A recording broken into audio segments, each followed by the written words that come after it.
Hello, my name is Marlene Perez, and today I will be doing my first negative rebuttal against George Morales' argument.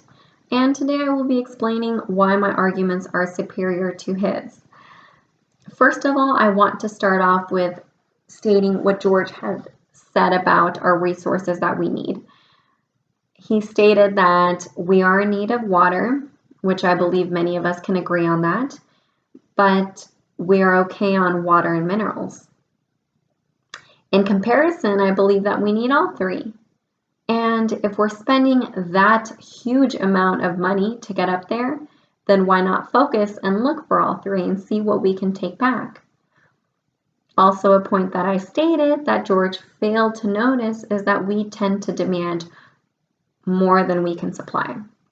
I believe that is the case for many resources out here where demand is so high and the resources can't keep up, the supply can't keep up. We're constantly having to crank things out.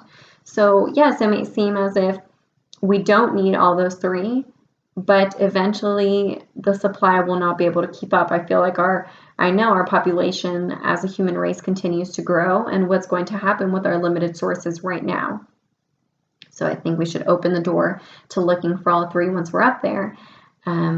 One more thing is that we should really be thinking about our future. Like I said, we may be okay right now, but what are our future generations going to do?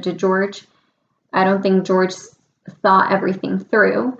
And when we are up there, we should definitely be careful of how we take everything to not deprive the moon. But once again, we should definitely be looking for all three resources and seeing what we can bring back here on Earth. Another thing that George had mentioned is checking out the polar ice caps. Checking out the polar ice caps for the water, which that's great. I definitely think we should explore the polar ice caps, but like I had mentioned, why not focus on as much as we can? Why would we put all of our eggs in one basket by focusing on those areas for water when going back to the money thing, we're spending a lot of money. Let's not limit our space. Let's explore as much as we can. Explore as much as we can in the resources from there, and especially water. Let's see where else there is water up there, not just the polar ice caps. Another point that I believe my argument is superior in is when George stated using the moon as a second home. That sounds great, but I believe not at the moment. He believes we should be sending those who are physically fit and mentally stable. On the contrary, I believe we should first focus on why we are really there, though, the resources. Having individuals up there would be a very large process. It's a huge process. We're unaware of so many things up in the moon. We're barely going for resources. How are we going to have people live up there?